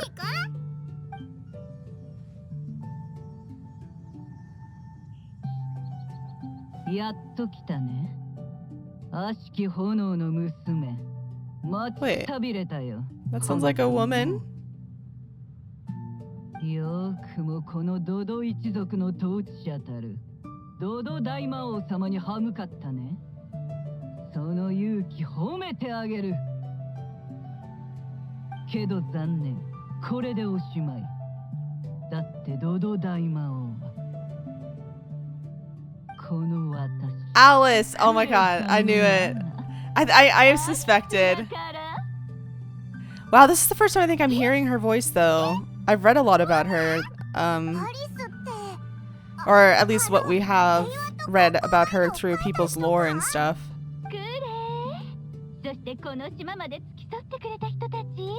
Wow. この島の海は楽しめた？照りつける夏の太陽と砂浜。なかなかのバカンスだったでしょ？ Wow. 探しても無駄だよ。私はここにいないから。今話してるのは私が発明したアリスレコーダー。ママの愛を記録して。 Wow, she made that. Okay. Interesting. ほう、なるほどな。まさか驚かせちゃってるかな？ごめんね。うちのクレイはおもちゃが大好きだからさ。ママとしてそういった気持ちには応えてあげなくちゃと思って。おもちゃってレベルのものじゃないだろ。みんなと会えないのは残念だけど、遠くからみんなのこと見守ってるからね。これまで通り。 That's slightly unnerving, isn't ア it? リスさんがこの件に絡んでいたとは。これは私も予想外だ。みんな不思議に思ってるよね。どうしてこんな遠く離れた場所にわざわざ仕掛けを作ったのか。それはね、私がその島を気に入ったから。その島の遺跡や景色がすごく素敵だったから、この喜びをみんなと分かち合いたかったの。だからいろいろと仕掛けを作ったんだ。クレイのママもかなり自由人だな。あれ？今誰か私の悪口を言ったでしょ。言ってないぞ。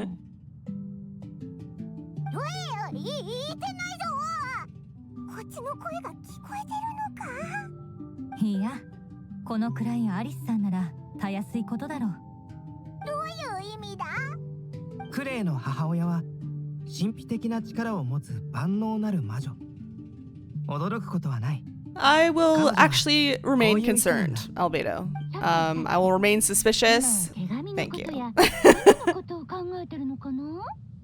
あと不評とエネルギーの層のことも。まあ正直言うと私もやりすぎたかなって思ってるんだ。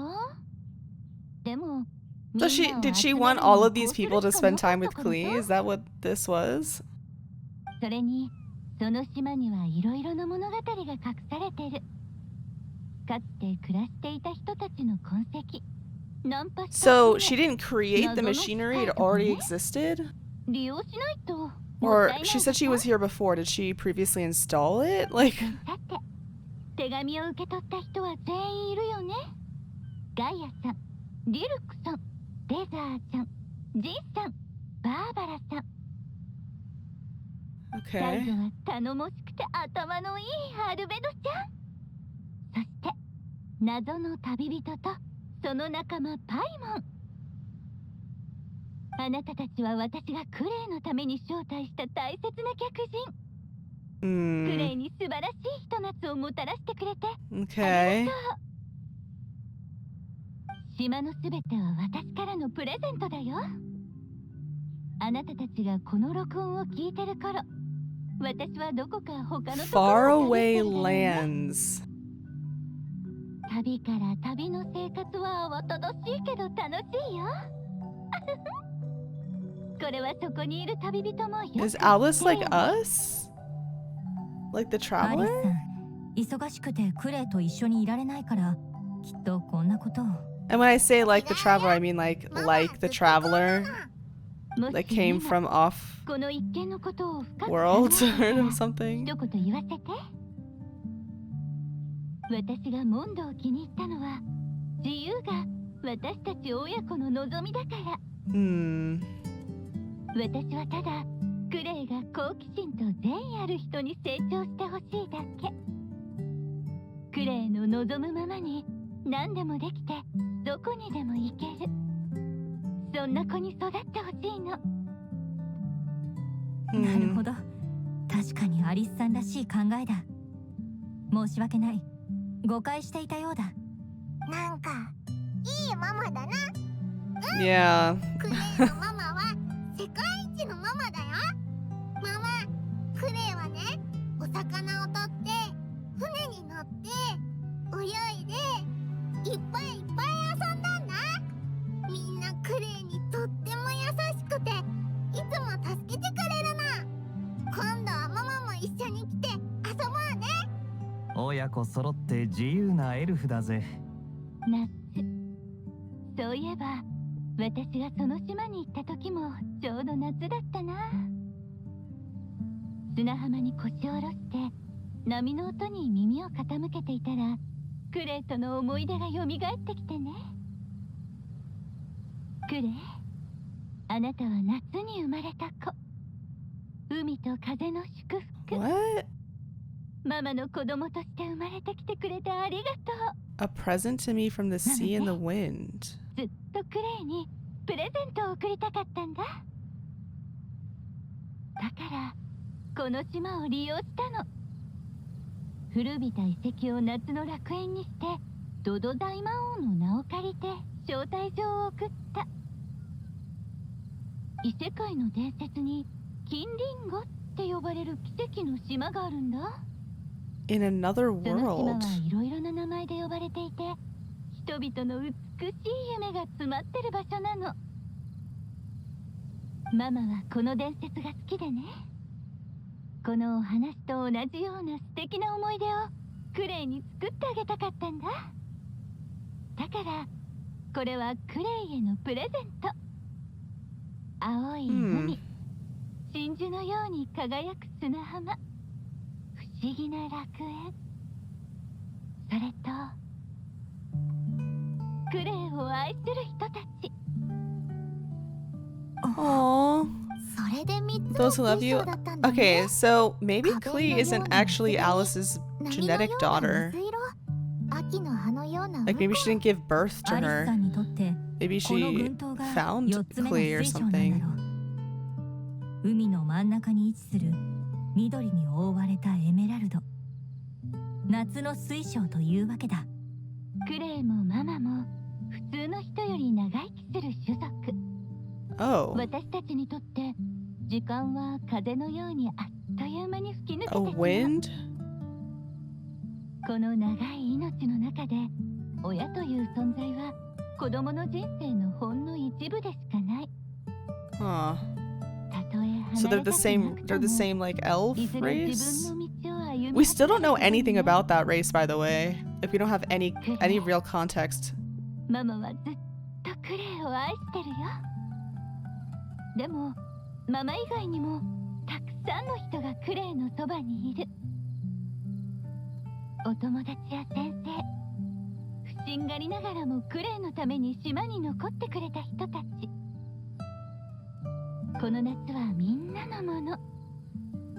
たとえ生活がどんなに変わろうとも何が起きようとも夏は消えない。人の愛のようにね。これからの人生、何があっても忘れないでほしい。この Hmm. 世にクレイを愛する人がたくさんいるってこと。そうそう、アルベドお兄ちゃんの言うことをちゃんと聞くのよ。ママ、定期的に様子を見に行くから。実はたまに Sneak back to check on you and everyone 本土に帰ってるんだ else? よ。まだ誰にもバレてないみたいだけど。 Has no one noticed? アリスさん、相変わらずのようだ。もしかしてアルベド、Oh, for sure. Absolutely he did. Of course he didn't say anything. そろそろ時間だね。お話はここまでにしよっか。ああ、そうそう。私が苦労して作ったこの楽園。思う存分楽しんでいってね。それじゃあ、みんな、くれ。バイバーイ。ママ、バイバーイ。ふふ、大魔王はママだったんだ。クレイ、なんだか嬉しいな。モンドの正門を解かしたママも、反省室に閉じ込められたママも、変な手紙書いてくれるママも。Blowing up monsters. Hello? What? そんなことないよ。ママはすっごい大魔女だから、いつでもクレイと一緒なの。だから寂しくない。クレイ、世界で一番ママが好き。英雄騎士のお姉ちゃんはクレイのこと好き？クレイは大好き。ここでクレイと一緒に遊んでくれる？じゃないとここを頑張って作ったママが悲しむから。まだボンボン爆弾がいっぱい残ってるの。それにトドコもいるよ。一緒に泳いでお魚をドカーンしよう。クレイと一緒だといつも楽しいな。ねえ。Aww. Everyone's playing, even Diluc. 待ってるみたいだ。オイラたちも行こうぜ。 Cute.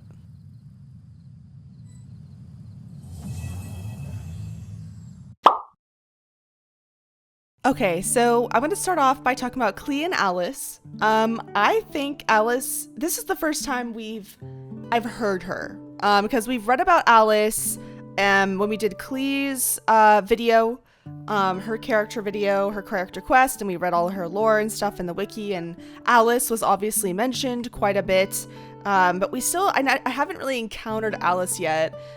In the story so far. It seems that she has a presence in the summer events. So this is the first time I'm hearing Alice's voice. I wasn't expecting this. I was expecting her to be, I actually don't know what I was expecting, but the very eccentric,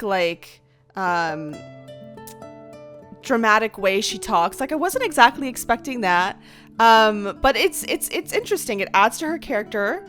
I really don't know if I trust Alice. I trust that she probably loves Klee and that she wants the best for Klee. I think I can trust that, but I don't know if I trust Alice as a whole. I don't know if I trust that she has good intentions universally. I think she probably wants to give Klee everything, but I don't know if she cares, or at least has, like I said, good intentions for everybody else. And not just everybody else that was there at the summer event, but just in general. I don't know what her overall motives are. And considering she's a mage and she's so mysterious and she's part of this secretive group, right? I don't think that I trust her. I don't think that I trust her. And that she's traveling different lands. Is she Lumine? And the fact that she came to Teyvat, she's not from Teyvat, because she said she's gone to different almost worlds, it sounds like. And I don't know, that's very interesting, very intriguing. I know she did a lot of traveling in Teyvat. I know she traveled with Zhongli even. So I know she's definitely established herself quite a bit in Teyvat. But I'm not sure what other lands she's been to or what that means overall. But it's very interesting, and I really would like to know more about Alice, because she's such a mysterious figure, and it's really cool that she has this kind of dichotomy of being this mysterious kind of scary mage person, but this happy-go-lucky seeming frivolous mom that just spoils her kid and wants to is so happy to give Klee all the experiences that she can. So yeah, I don't know what to think. I think it was really cute how much Klee seemed to enjoy everything. It seemed that Klee, the goal was to get everybody, the Mondstadt family, to spend time with Klee, and that's what happened. And Klee was able to, through everybody's experiences on the island, at some point, especially towards the end, before she pushed the button, everybody reaffirmed to Klee personally, like, we're here for you, like, we're here to protect you, or we have your back, or every person in the party that was there expressed to Klee singularly, like, I'm here for you, in their own way, like, regardless of the way the sentence was worded. That sentiment was expressed to Klee, so Klee got to hear that from the people in her life. So maybe that was also one of Alice's goal, is to just reaffirm that Klee in a kind of wayward way, that you have a support system, like, you're cared for, you're loved, you are safe, and you will never be alone. You're not going to be ever abandoned. So maybe that was one of the goals. Maybe that was one of Alice's main goals too. Since she couldn't be there for some reason, she's not there. I still stand by my normal opinion that an absent parent isn't a great parent. I know Alice seems to be trying to provide all these experiences for Klee, and she's surrounded Klee with good people. She has Klee in an environment like Mondstadt that values freedom and inspires Klee to be whoever she wants to be. So all the other marks are checked off, but I still firmly am in the boat of, like, a parent should be present in their child's life, and Alice is not. So whatever the reason is for that, I'm sure there's a reason, but I don't know if it's, I don't think there's any real good enough reason to be absent from your child the way Alice is constantly absent. Like, obviously, like, I feel like normally, parents got to go to work, or sometimes their work takes them away for, like, maybe a couple months or something. And I guess that's unavoidable depending on what your career is. But being, like, permanently absent like this, and Alice says she visits, but it's like, she's like, oh, did you notice that I visit? Like, what does that mean? Does she disguise herself when she comes back? Like, I'm not sure. So I don't know. I'm curious as to why Alice is always absent. But I'm sure we'll learn that at some point in the future. Klee was really cute. I think Klee's adorable. There's not really much more to gauge about Klee. We don't really know much about her race. I guess her and Alice share the same race, the, like, elf with, like, the ears and stuff. We don't know, like, anything about that. Like, I have no context on that race. We don't, like, know much about it. I'm curious as to when we will learn anything about that, because in Inazuma we learned about, like, the yokai, right? Like, we learned about the supernatural creatures, and the supernatural beings that are native to Inazuma. We learned about, like, the Adepti and Leeway that are, like, their version of, like, the supernatural beings, with, like, extended life and stuff like that. But Klee is it's like a very distinct elf race, and we don't know anything about that. We haven't heard about that. We know that there's, like, the cat people in Mondstadt, but they're not elves. So I'm wondering, are the elves native to Mondstadt? Are they not? Like, where do they come from? So I would love to learn more about them at some point in the future. Maybe gain more context. Alice was really vague. Like, she's like, the sea and the wind brought you to me, which made me believe, like, oh, like, did she like maybe adopt Klee? Like, did she come across Klee? Like, maybe Klee isn't her, like, genetic daughter. But she said that they shared the same race. So maybe it's like a thing with their race. Like, maybe, I don't know. Who knows? Who knows? But I would love to find out someday. All right, Jean and Barbara, I think, are really sweet. Barbara, every single time she addressed Jean, apart from, like, one time, she stuttered over calling her big sister, and then immediately corrected herself. The one time she didn't do that was when she just outright called her big sister without cutting herself off and correcting herself, when she was when they first put on their summer clothes, I think. But I'm wondering why Barbara feels like she can't address Jean without formality. And I'm wondering if that's coming from Barbara, if that's coming from Jean. There's this like slight awkwardness. And there's like this slight distance between them. And I don't think not the same distance that Diluc and Kaeya have, that's like a rift because of a past traumatic shared experience that put them at great odds, that they're having to kind of warm up and come back from. But like Jean and Barbara seem to just be like distant in the sense that I feel like they want to be closer, because when we first came in to find Jean, like Barbara was already there, like already talking to Jean. So maybe they're trying to establish a closer relationship, but it's just difficult for them, or it's tough because Jean is very formal. Like she's a very formal person, just like that's just kind of her personality. Even with people she's close with, like even with Lisa and Kaeya, who she interacts with a lot, like Jean is just a workaholic. She's very formal. So maybe Barbara's just kind of intimidated a little bit by that and doesn't know how to approach Jean, or if it's okay if she's like less formal with Jean. I don't think Jean would mind. Like I think Jean would probably like being viewed more informally by Barbara. I don't see why she wouldn't want that, because I feel like Jean at her core does appreciate when people express their support of her and like express their trust in her and believe in her abilities. But I think she also just likes having, everyone likes having friends. So but I think Jean, from what we learned about her and her lore and reading her wiki page, she is very ambitious and she's very headstrong and she's a workaholic, but at the end of the day, she values the people in her life the most, and she values the time spent with those people. So I can't imagine that she doesn't want to spend time with Barbara.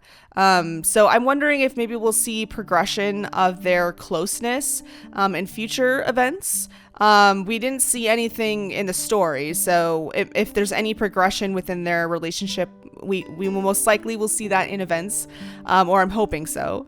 But yeah, I hope we get to see more from those two. I hope they get a little closer, because Barbara had like a picture of her and Jean in the last event, in the last Mond event. So yeah, I hope those two get closer. It would be nice to see those two to form a warmer bond with each other. All right, here we go, my babies, the rag bros. I cannot tell you, the entire event got like 1,000 times more amazing when they showed up. And that is because I'm absolutely biased.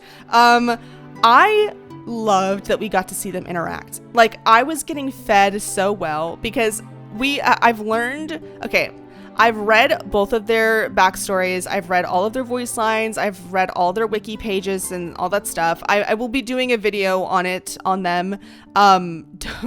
Don't worry, it's coming. There will be a video just for them where I can just literally ragbro rant all I want. But when it comes to Diluc and Kaeya, I haven't seen them interact personally on screen in the main story quests. So all the information I have on their interactions has been strictly through their stories or the wiki page and voice lines and stuff. I haven't like visually seen them interact. So this is the first time I've like seen them interact on screen. And it's exactly how I imagined they would interact. They had that like stereotypical like arguing sibling banter going on. And it didn't sound too nasty. Because I feel like the same lines, maybe it was just the VA's delivery of it, but those same lines could have been said in a much nastier tone that would have lended a less playful or like fond exasperation.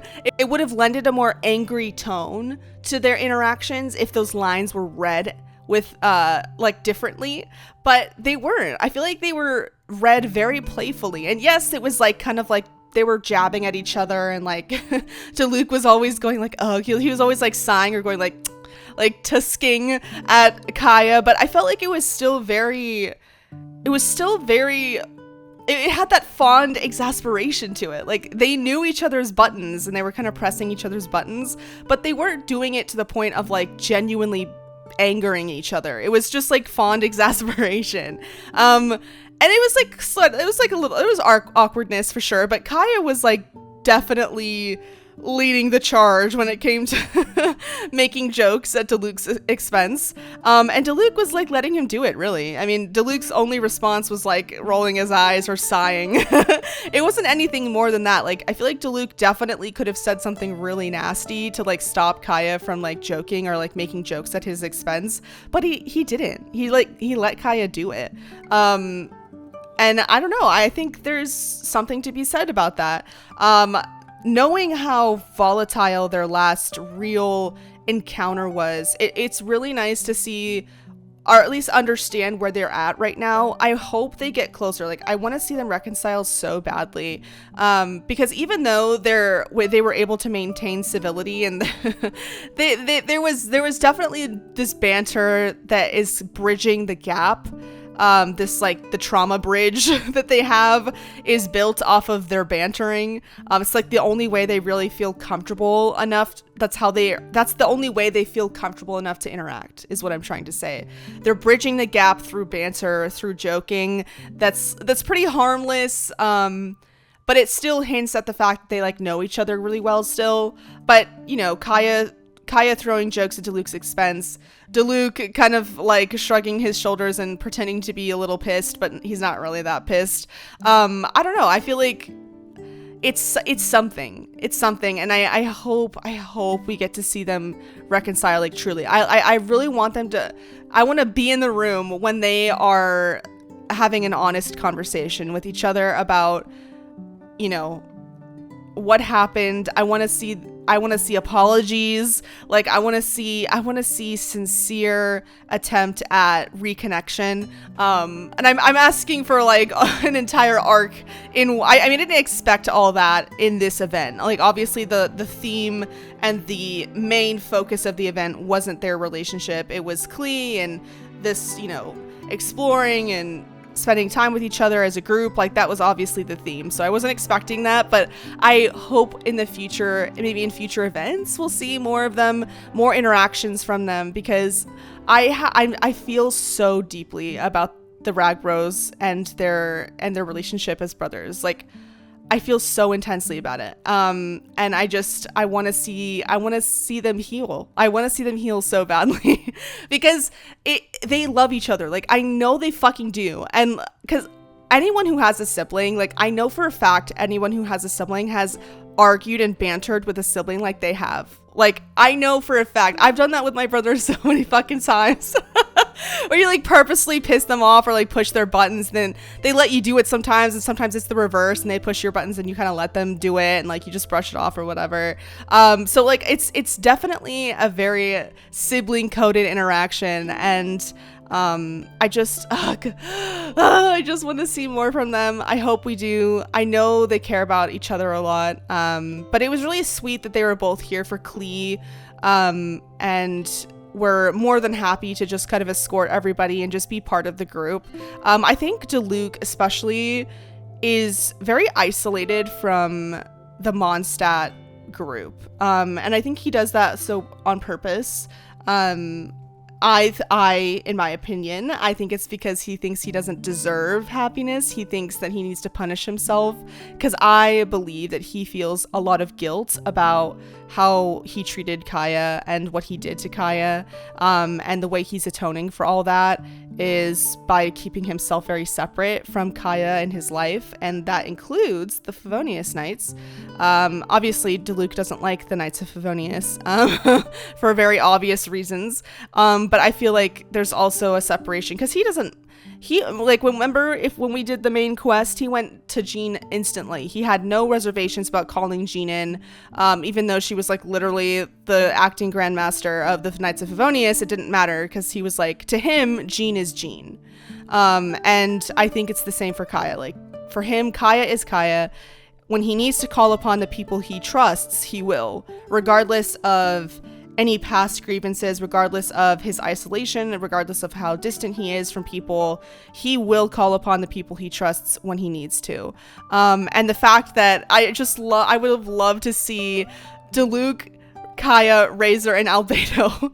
I would have loved to see that dragon ride. And the fact that Razor just like free fell jumped off of the fucking dragon, I can just imagine both rag bros just panicking, like looking at each other and then instantly jumping off the dragon too, because like what the hell. And the fact that like Kaeya, they were trying to work together so hard, and Kaeya was trying to like make the ice bridges and Diluc was like melting his eyes. So that, I guess that he was doing it all, not on purpose. So I don't think Diluc was purposefully melting the ice, but that just means Diluc runs hot, I guess. I will do with that information what I will, let me tell you. But yeah, I think it's cute. I think that they're one of the most intriguing relationships in the game so far, just because I love a good like familial bond that needs repairing. Like there's something so cathartic and so satisfying about watching two people who are family like repair their relationship and like become closer and heal. Like there's just something very cathartic about watching that. So I really hope we see them heal, and I can't wait. I can't wait for the other events, and I guess Mond events specifically. I hope the rag bros are in it because I love watching them interact. Alrighty. Next, we are going to talk about Albedo. So Albedo is yet again a very mysterious aspect to the plot line of this little summer arc. He seemed to know from the beginning that there wasn't any real danger. He didn't have time to, I love the fact that he just left the rag bros. He was like, I'm not dealing with this. He's like, y'all need to talk out, y'all need to work out your problems. I'm not about to sit around to deal with that.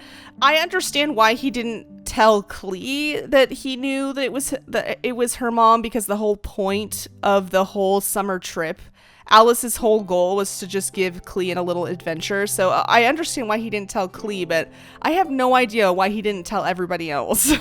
Everybody else was so concerned for Klee's health and like her safety, and like they didn't know who this Dodo King was. And I don't know. I feel like he probably could have at least told the Traveler, or maybe Jean. I mean, like all the adults. I feel like he could have just told them and been like, "Hey, we're not in any actual danger. Alice just wants to give Klee a little adventure." And I feel like everyone would have been like, "Oh, okay," and they would have played along. But you know, whatever. I guess.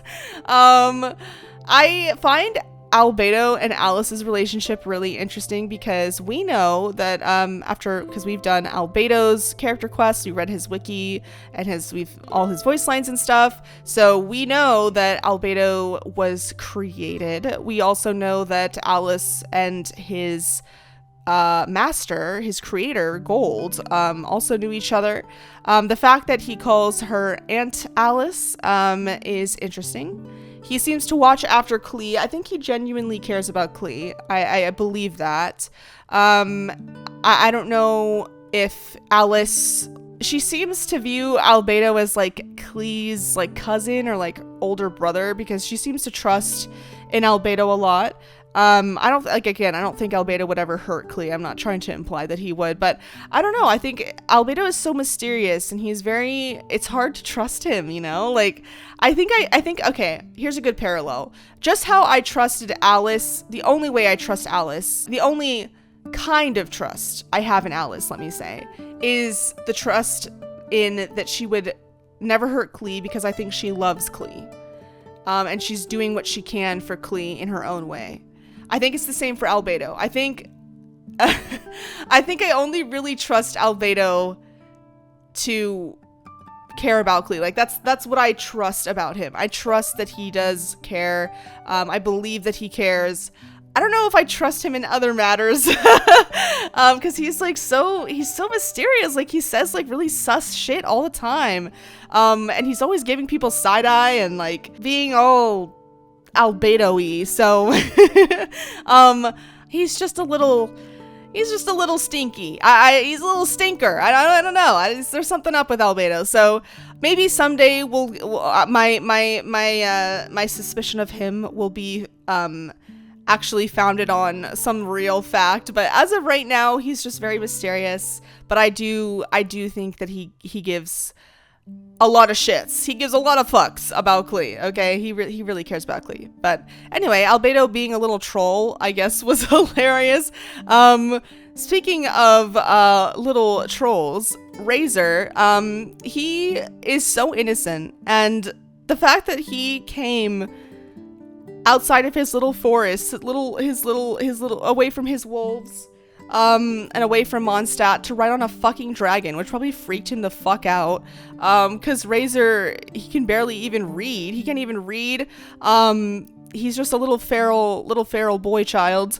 The fact that he rode on a dragon, jumped off a dragon's back, swam in water, in the ocean, to islands, to just search for Klee, just says how much he cares. Like, he really cares about Klee. Bro is willing to, like, go all the way, go all out to make sure Klee is okay, and I think that's really sweet. We haven't seen Razor in any main quests, aside from when we first encountered him in Mondstadt in the very beginning. He's been in a couple events, the Mond event before, but it's sweet that he was here, and it's sweet that he came and went through all this effort to make sure Klee was okay. Like, honestly, it's just so cute. It's so sweet. So fucking sweet. So there's not much to say about Razor, but I just wanted to express that I think Razor is a cinnamon roll, and he needs to be protected at all costs. All right, lastly, I just want to say a couple words about Venti. Venti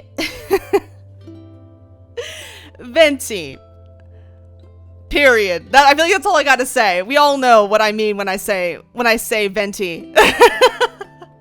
Venti.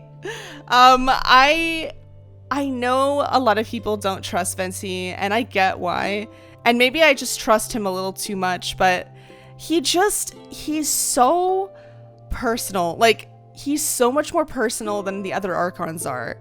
I know Zhongli walked amongst his people, and Zhongli cares about his people. He cares about Li Wei. I'm not saying that Venti's the only Archon that gives a shit, but I am saying that Venti is so interpersonal with his people. So interpersonal. And it's like goes a step beyond just walking amongst them. He literally, I mean, he called his dragon a dragon to essentially be the minivan that takes everybody on a little summer trip. And you know what? I bet he knew it was Alice. The second they mentioned the Golden Apple Archipelago, he was probably like, oh yeah, it's probably Alice or something. Like, he can't have not known. And he was like, yep, all right, everybody hop in, let's go. And just like casually allowed us to ride his dragon to the islands. And we know from Zhongli and like Li Wei, Zhongli being the dragon, we know from Inazuma, and Raiden wasn't the dragon, but we had like the great snake, right? From the islands, Watatsumi Island. We know that these grand primordial beings are really important. Also, Enkanomiya with the dragons, okay? I haven't done a video on Enkanomiya yet, but I'm like working through Enka's quest and world, so I'll put a video out on Enka eventually. But we know dragons are really important and very foundational in the history of Teyvat and the primordial history of Teyvat. They're like a big deal. And the fact that Venti just like called Dvalin and was just like, hey, they need a lift. Like, that's crazy. That's crazy to me. And the fact that Dvalin like was like, yeah, sure, all right. Like, he shares Venti's love for Mondstadt in his own way. Remember, because like his whole thing was that he protected Mondstadt and then he was corrupted, and so that corrupted his love for Mondstadt and made him hate Mondstadt and its people, and then that was taken away, and so now he's better now. But I feel like Dvalin really cares about Mondstadt too, and while he's obviously is not chatting with people like Venti is, he still spoke with us, like when he dropped us off. But I just think it's just Venti once again proving that he there's no, I don't want to say reverence, but he doesn't hold himself, or even Dvalin, he doesn't hold himself above anybody, above mortal. He doesn't view himself as, at least I don't think so, as more important than mortals or his people. I'm not saying Zhongli did either, but I feel like Zhongli still has this elevated way of looking at things, like more objectively instead of more personally, right? That's his whole thing. He doesn't understand humans. He wants to, and he puts effort every day into trying to understand them. He's mortal now. He's made it his mission to be mortal, to live as a mortal so he can better understand them and live amongst them. Like, that's his whole thing, right? He's attempting to get to the same place Venti is at, essentially, right? To live as a mortal in the purest way he can, so he can better understand them. And I think Venti understands mortals in a way that no other Archon does, because of how he came into being an Archon was through rebellion, right? Through helping mortals earn freedom, earn their right to live as they want to. Like, that was literally how Venti became an Archon. So I feel like he's got such a unique relationship with mortality and humanity in a way that other Archons don't. So that's why I think that he just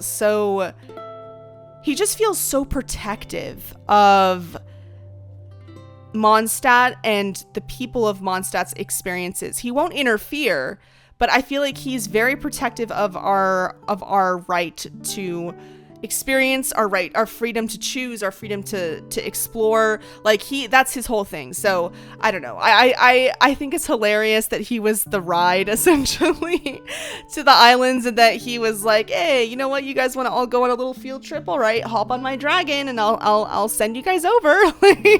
Like, I don't know. I thought it was really cute. And whenever Venti shows up, it's always a joy, especially after the last Mondstadt event, and like really understanding how deeply Venti feels about Mondstadt and Mondstadt's people.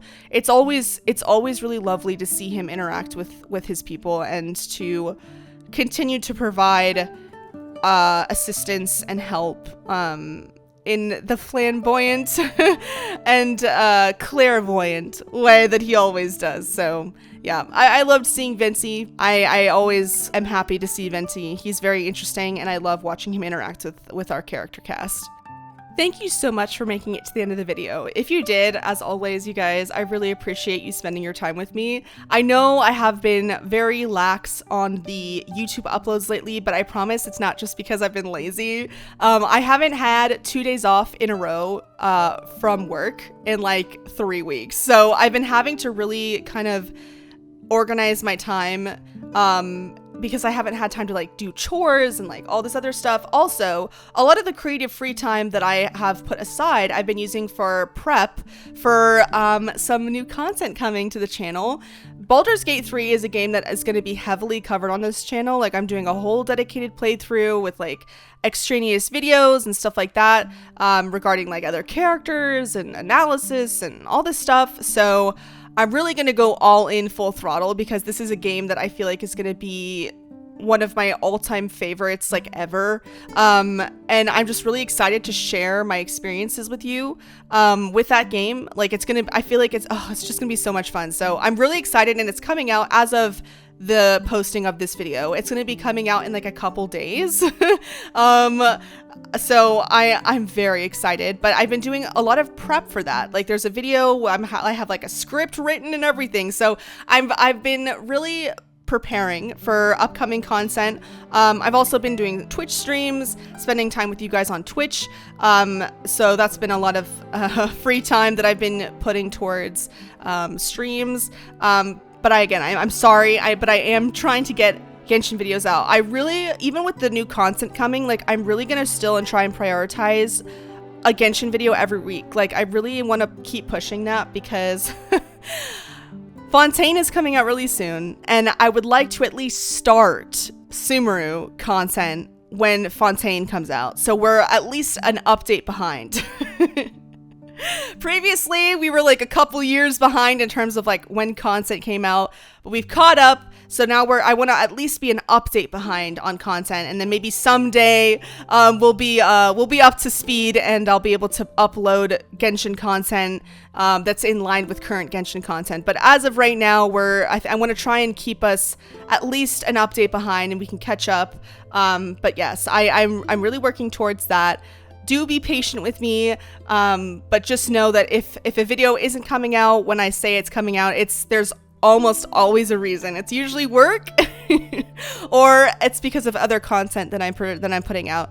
But I really promise that I'm trying. And you guys are always really sweet and very patient. So I really appreciate that about you guys, and are just supportive overall. So if you would like to chat outside of videos and comments, or maybe Twitch chat, the Discord is down below if you would like to join that. If you don't want to interact and you just want to lurk and kind of get notifications or just kind of see what everyone's chatting about, there's no pressure to interact. It's literally fine. I get it. I know interacting can be a little nerve-wracking for people, and that's completely fine. Do not feel pressure to interact if you just want to chill. I will be trying to do Twitch streams every week as well. I'm trying to not overload myself with expectations. Like, I'm trying to keep it realistic, but I also want to try and up the amount of content I'm pushing out without like completely overloading my work schedule. So I'm still trying to balance that out, and we'll continue to try and juggle that to the best of my ability, without burnout, of course. Like, I'm still trying to maintain healthy mindset. I just wanted to update you guys about that really quick. If I don't see you live in chats or on Twitch, then I will see you in the next one.